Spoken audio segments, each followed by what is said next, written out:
ભરૂચમાં હાઈકોર્ટના નવા નિયમો સામે વકીલોનો ઉગ્ર વિરોધ, પરિપત્રની હોડી કરી નોંધાવ્યો રોષ। ગુજરાત હાઈકોર્ટ દ્વારા A4 સાઇઝના પેપર તેમજ નિર્ધારિત ફોન્ટ અને લિપિનો ઉપયોગ ફરજિયાત કરવાના પરિપત્ર સામે રાજ્યભરના બાર એસોસિએશનોમાં વિરોધનો માહોલ જોવા મળી રહ્યો છે।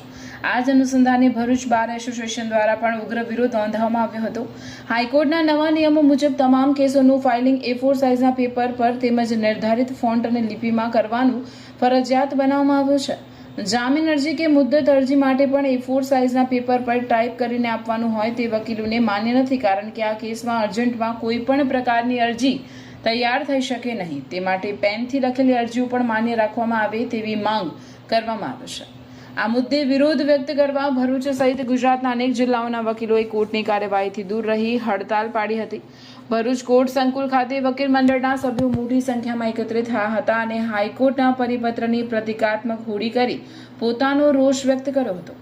વકીલોના જણાવ્યા મુજબ જ્યાં સુધી હાઈકોર્ટ દ્વારા આ પરિપત્ર ખેંચવામાં નહીં આવે અથવા તેમાં જરૂરી સુધારા કરવામાં નહીં આવે ત્યાં સુધી તેમનો વિરોધ યથાવત રહેશે। આજ રોજ નામદાર ગુજરાત હાઈકોર્ટે એક નોટિફિકેશન દ્વારા એવું બહાર પાડવામાં આવ્યું છે કે કોર્ટમાં દરેક અરજી પ્રિન્ટેડ આપવાની, A4 સાઇઝમાં આપવાની, હાઈકોર્ટે જે નક્કી કરેલા ફોન છે એમાં જ આપવાની ને કોઈ પણ અરજી ઉપર સિગ્નેચર સિવાય બધું પ્રિન્ટેડ માં જ અરજી આપવાની। ભરૂચ જિલ્લો એ આદિવાસીઓની પુષ્કળ જનસંખ્યા વાળો જિલ્લો છે। કાલે અંતરિયાળ ગામડામાંથી મારો કોઈ આદિવાસી ભાઈ કોર્ટમાં આવ્યો ને એમને જાતે અરજી આપવાની પરિસ્થિતિ ઉત્પન્ન થઈ તો એ વ્યક્તિ એક પ્રિન્ટેડ અરજી કઈ ટાઈપ કરાવવા જશે?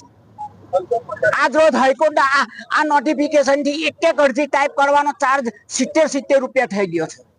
તો અહીંયા બહારથી જે ગરીબ વ્યક્તિ આવે છે કોર્ટમાં ન્યાય લેવા માટે આવે છે કે પૈસાનો ખર્ચ કરવા માટે આવે છે। વકીલોની અમારી આજની હડતાલ એ કોઈ પોલીસ કે એમના પ્રોટેક્શન માટેની નથી, વકીલોએ આ હડતાલ પક્ષકારોના પ્રોટેક્શન માટે કરી છે। આ અમારી હડતાલથી જે કઈ ફાયદો થશે તે પક્ષકારોને થશે। વર્ષોથી જે કોર્ટની ચાલી આવેલી પરંપરા છે એને અમે બધા વકીલોને પક્ષકારો અનુસરીએ છીએ।